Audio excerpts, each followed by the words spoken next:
This is Nursing Uncensored. I'm your host, Adrianne Benning, and I invite you to listen in on conversations I've had with real nurses about the crazy and wonderful lives we lead.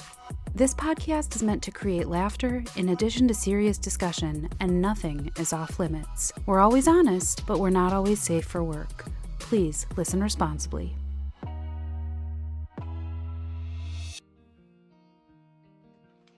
Welcome to Nursing Uncensored. Today, I'm happy to bring you Dr. Nina Ahuja, an ophthalmic surgeon, author, and the founder of Docs in Leadership, an organization that delivers leadership education to health professionals. She's the author of the book Stress in Medicine: Lessons Learned Through My Years as a Surgeon, from med school to residency and beyond. In this book, she shines a spotlight on the culture of silence among physicians about the mental and physical and even emotional tolls that come with the responsibilities and stress of being in healthcare. I'm excited to discuss this and how it applies to nurses as well. So, welcome. It's good to see you. Nice to meet you as well. Yes, thank you so much for having me. I'm really excited to be here. Yeah, this is great. So, I'd love to hear a bit more about you and your work and your book. Sure. I can tell you a little bit about my background first, when in terms of medicine and my journey through it as an overview. I went to medical school in Hamilton, Ontario, Canada, so we're north of the border of you. Welcome. Studied Yeah, there. nice.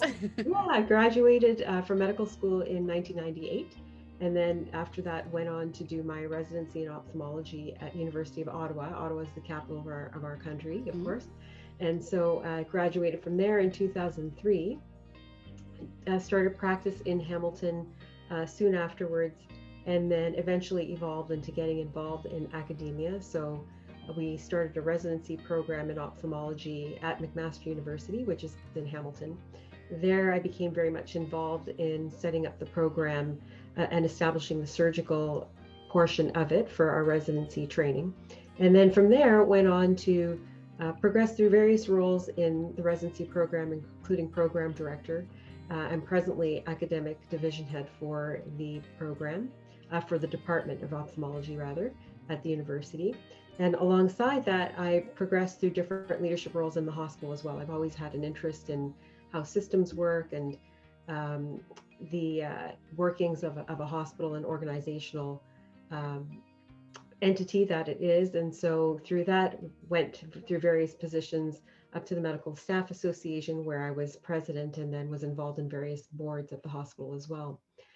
From there, through all of those experiences, I noticed that there was a lot of variance in capabilities and leadership skills amongst healthcare providers, particularly physicians, since, as you know, we don't get formal leadership education in our medical education.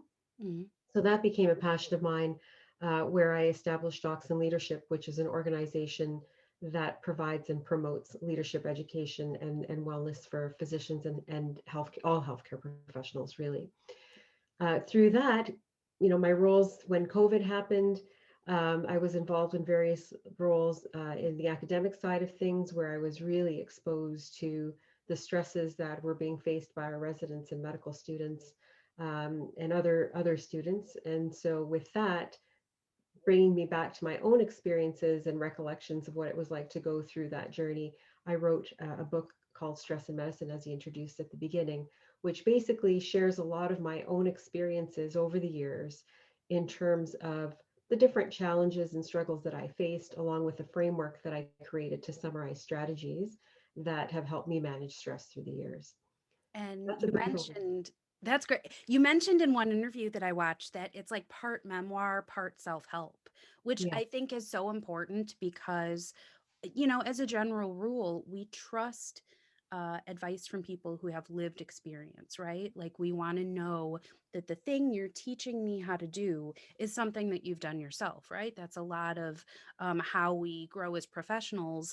And really, one of the foundations of this show entirely is that we grow through learning from each other and kind of the opposite of uh, the silence. We need to share these experiences to across disciplines. So, like nurses, physicians, nursing assistants, we have these different experiences. And you also said in the book that where was it? I took some notes. You talked about how we have the like the first chapter of your book is called a unique journey. Becoming physicians is a unique journey that cannot be understood unless you've been through it. I feel that way about nursing. Like, Mhm. people don't know what nursing school is like, the challenges, the demands, even though they're very different than that of physicians. Um, but yeah, it's like this survived shared trauma. And so the fact that you've gone through all this and you've shared your experience is profound. Um, Thank you. so how did it feel sharing? I mean, at one point you talked about a story, just you briefly mentioned in the introduction that you had an experience where you were removing glass from the eye of a child. And people just don't realize that, like, the stuff that we do as healthcare providers is beyond the imagination and scope of reality for a lot of people that aren't in healthcare. So, will you talk a little bit about how this kind of idea of like this bonding through going through these experiences together, how this does apply to other disciplines? Like, how does this book help my listeners who Mhm. are predominantly nurses, nursing students, people interested in becoming nurses? Mhm. How does this cross reference for us? I think the biggest thing that we have to realize is that we're all a team and we all work together, and we can't do the jobs we do, especially in hospital settings and organizations, without each other. And that's the plain fact of the matter.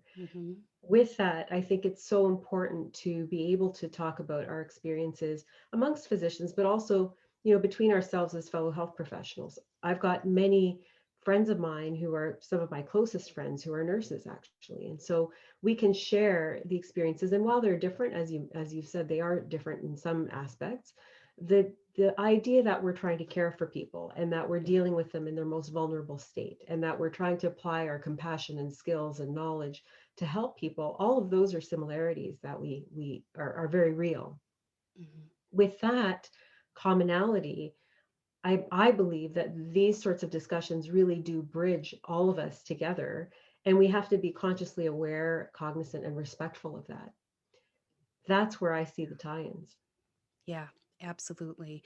And I think that you're right. We're all working together. The physicians that I work with, I work the night shift. And so night shift becomes very tight knit very quickly. Yeah. And I know that I become really grateful of providers that listen to me. And, it's really nice and gratifying when I can have conversations that are not medically related, that are just me, kind of like conversing casually with people in other disciplines, respiratory therapists, physicians. It's nice to remind ourselves that even though we have these very different jobs to do, we have these hierarchies, we have these protocols and algorithms, that really, when it comes down to it, we are all still inhabiting the same space and having these like really wild experiences. Mhm. So, how do we recognize when the experiences that we're having become too much for us? Like, when those stressors require that we take greater action than just like going about our day to day. Like, how do we identify these, I guess there's no other way to say it. How do we identify these stressors when they become too much? That's a great question, and part of the reason it's so great is that when you're in a certain environment, you become acclimatized to that environment, and so you don't often realize how deeply something is striking you because it just becomes the day-to-day norm, and that adds to that challenge. Part of that is what allows us to cope with what we see and allows us to cope with what we do every day.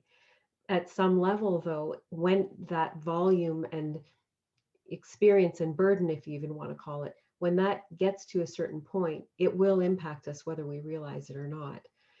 I think that, one of the questions that I ask in the book is, how do you deal with stress? What's your perception, and what do others perceive in Mm, those moments when, you're feeling wound up, or people are feeling that energy about you is wound up, whether you realize it or not? Identifying those signs are really important internally for yourself, but also from the people around you. That's where that dialogue again becomes really important. I think that, we talk about manifestations of stress, and I talk about that in the book as well, where there are a few different categories. So there's the emotional response where you can be irritable and irritated and just sad or heightened or whatever that looks like for you. There's the physical response where you can be fatigued all the time, or you get more muscle and joint pains, or loss of libido, loss of appetite, issues like that.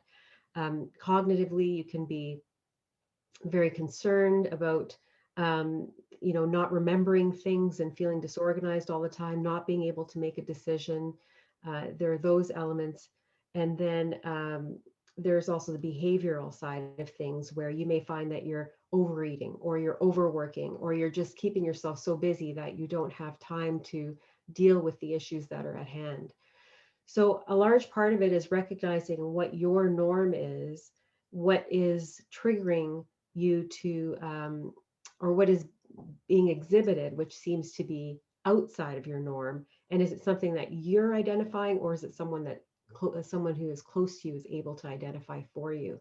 So that the combination of your own awareness and turning to people who you trust and giving them permission to tap you on the shoulder and say, look, I think you're under a lot of pressure right now, you need to stop.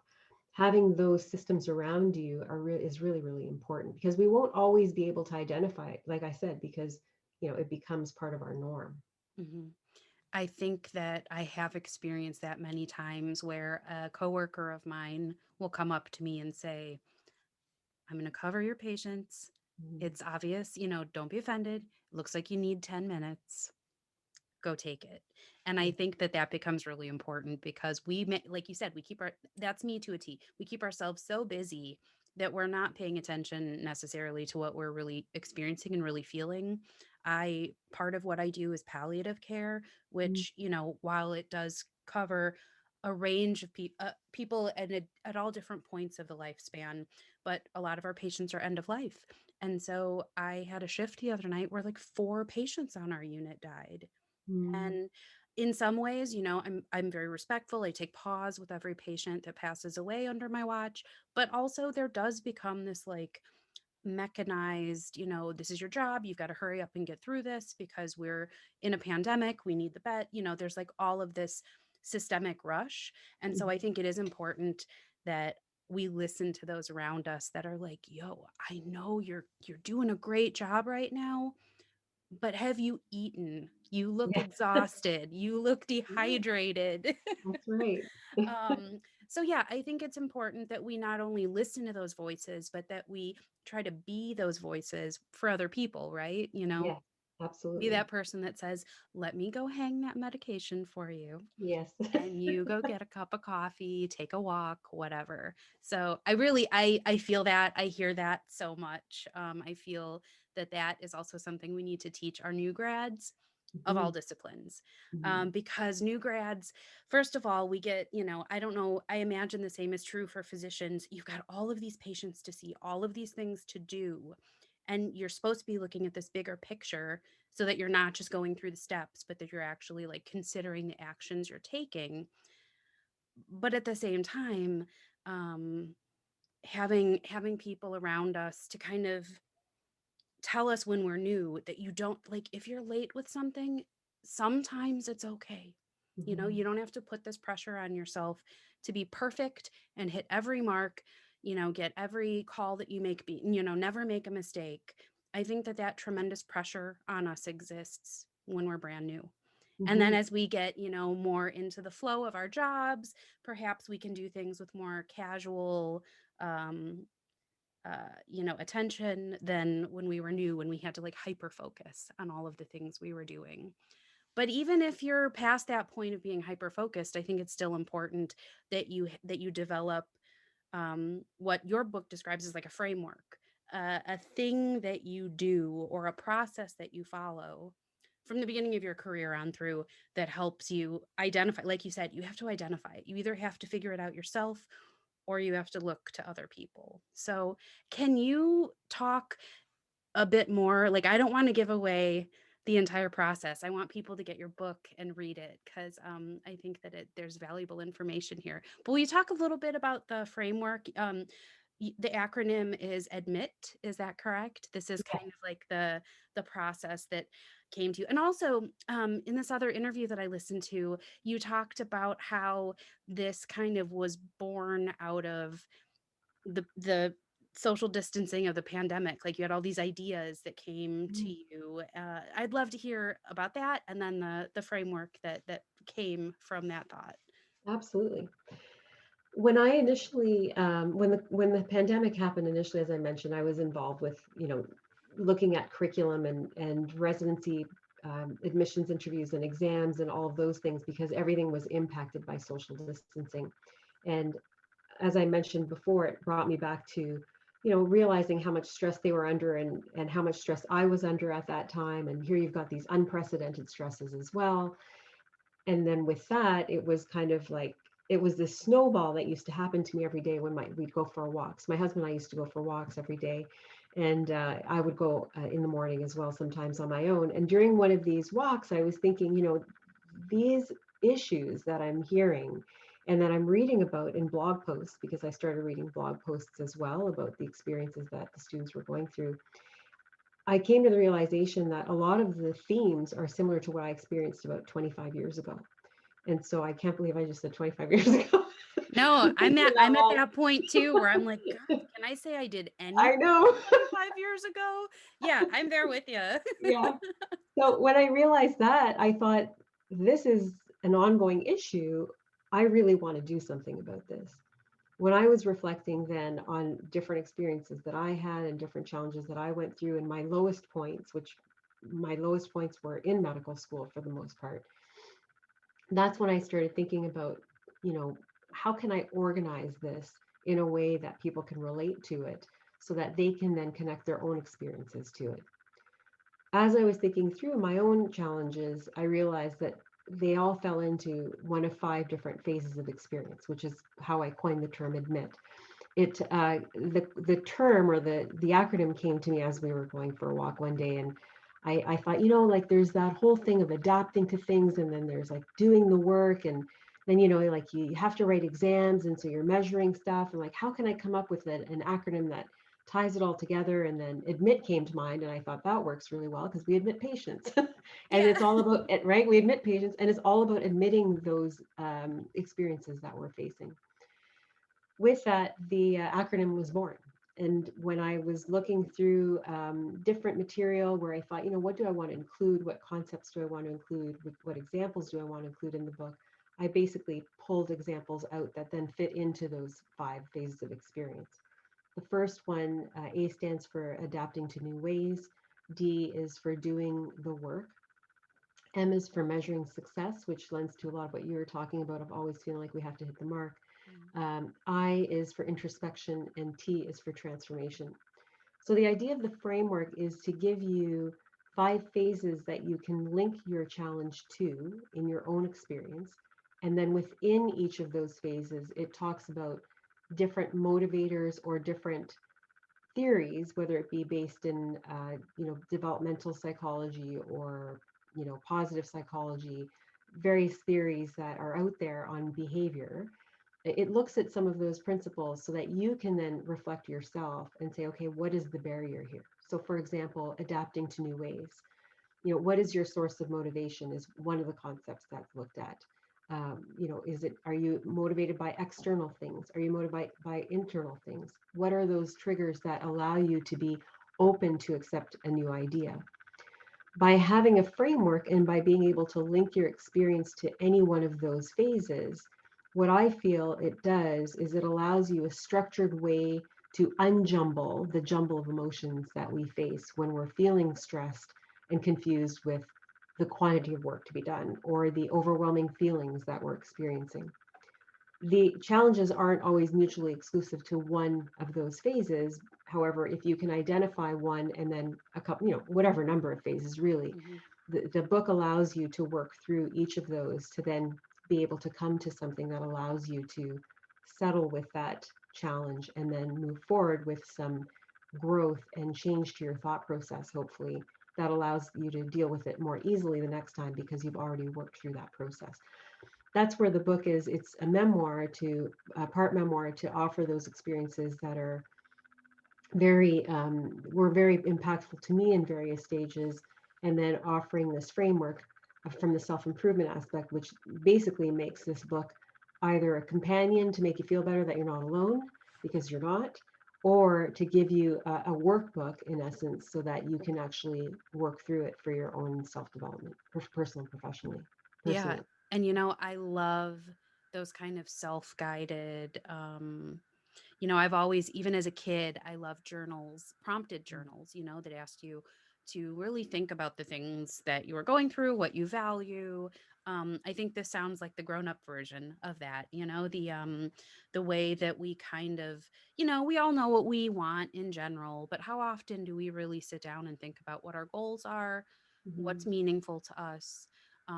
What things do we take for granted? I think this is a good thing to do, periodically check in with yourself, um, especially when you're dealing with things that are this incredibly difficult.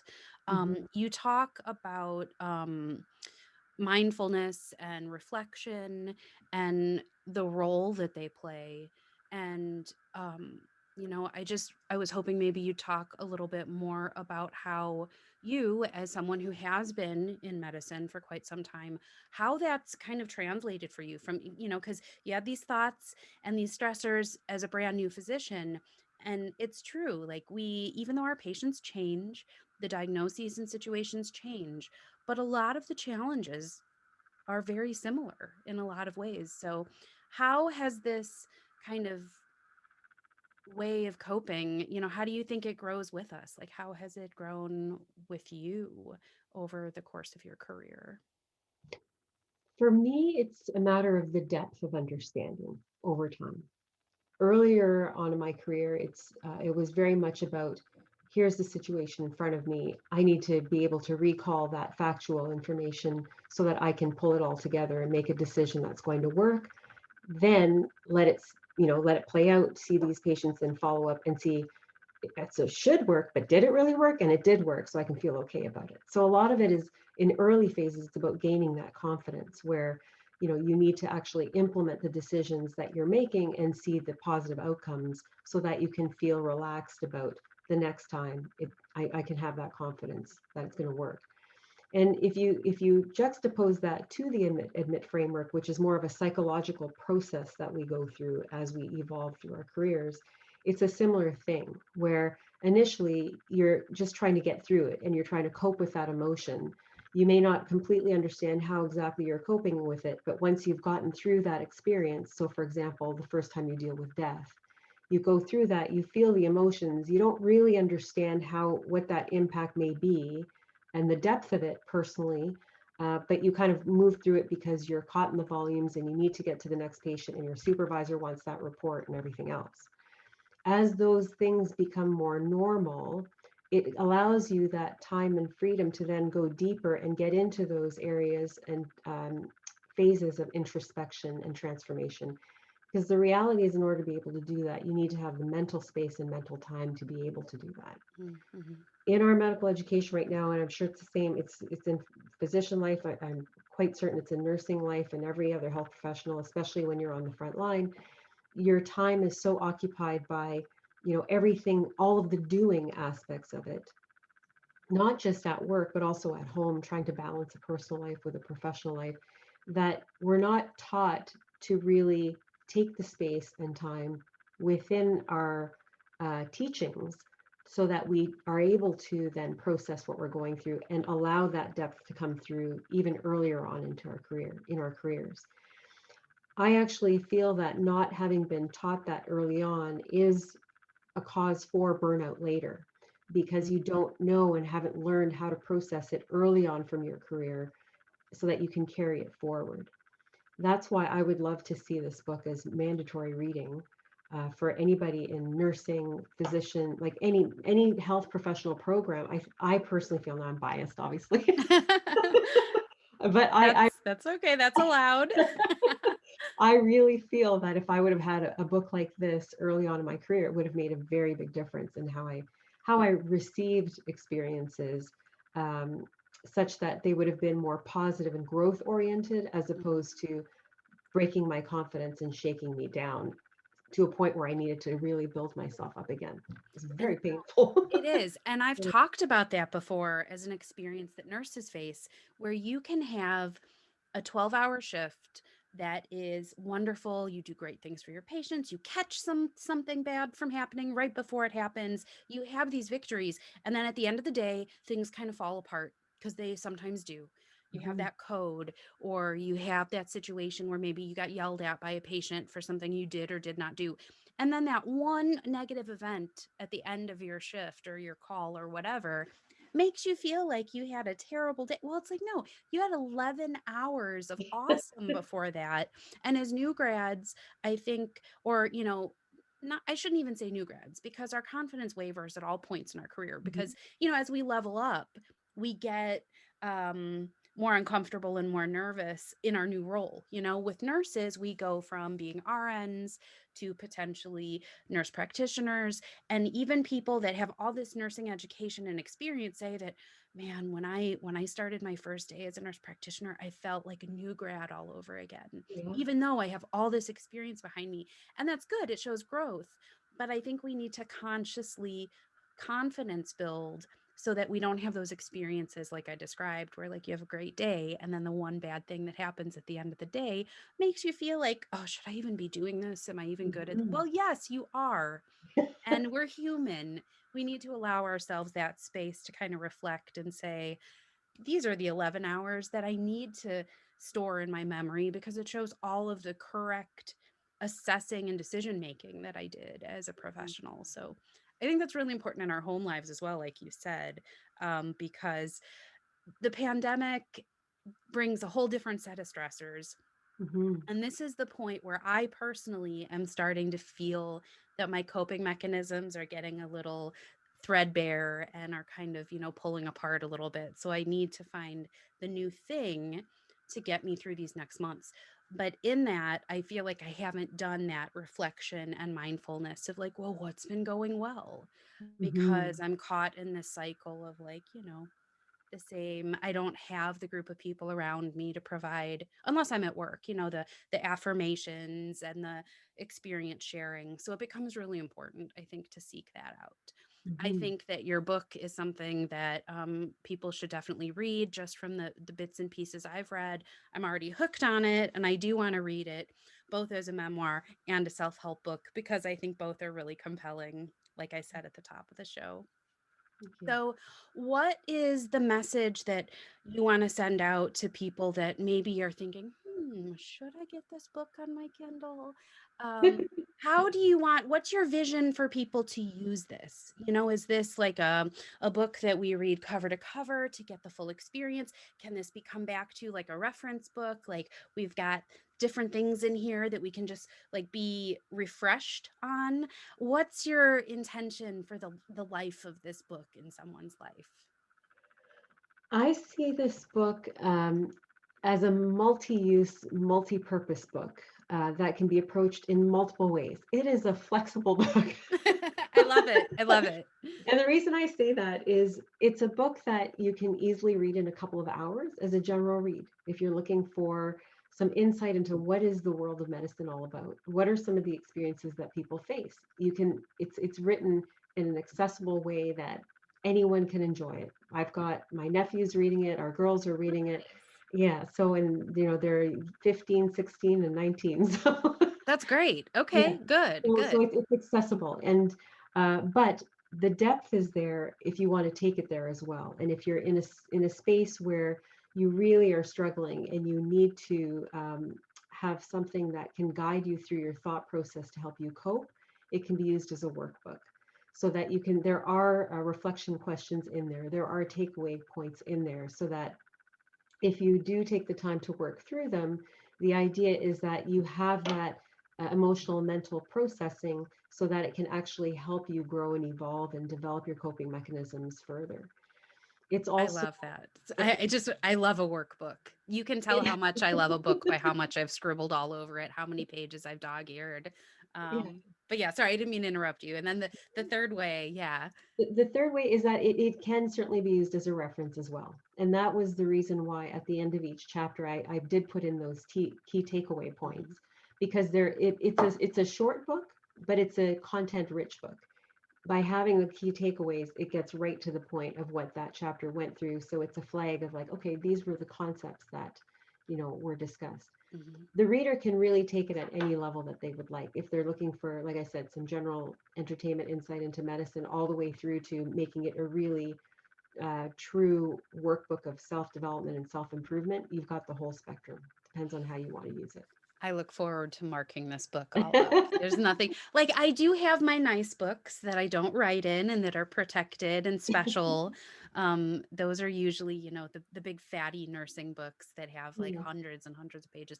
But I do have a lot of books that I love to just like go through and make notes. And then it's interesting. Sometimes I'll go back. I'll put the date next to notes I've written to circle back around and see how things compare over time. So I Mhm. love that kind of like live journal, live active processing that comes with books. So, and I love a book that I can knock out because I don't have time Yeah, to there's read no War time. and Peace. So Yeah. I love when things are digestible, actionable, but also incredibly relatable because you're not just like, you're actually giving like you said, depth, life experience to this. So yeah, where can people find you and find your book? Give us all the ways. How do they buy your book? How do they find you? Are you on social media? How do people get more information? Yes. So the book is available on Amazon. So just go to amazon.com or whatever country you're in. The Genius link takes you to your site. I'll link it below for United States listeners. Thanks. And so yes, it's available on Amazon. It's available through Barnes and Noble as well, I believe, as well as Indigo for Canadians. That's a big bookseller here, but Amazon everywhere. Mhm.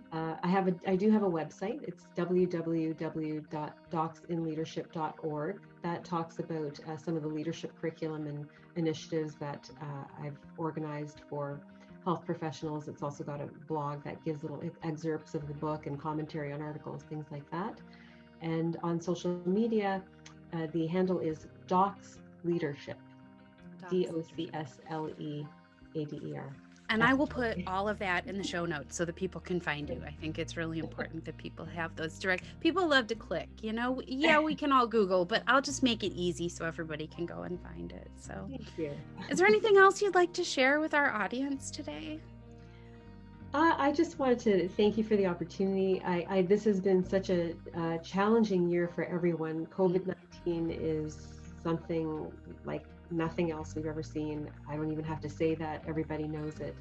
I would just like to say that I'm really grateful to be able to work with all of my colleagues, physicians, nurses, respiratory therapists, anesthetists, and everything that we do Indeed. is such a team effort. So I think we just need to hang in there and support each other.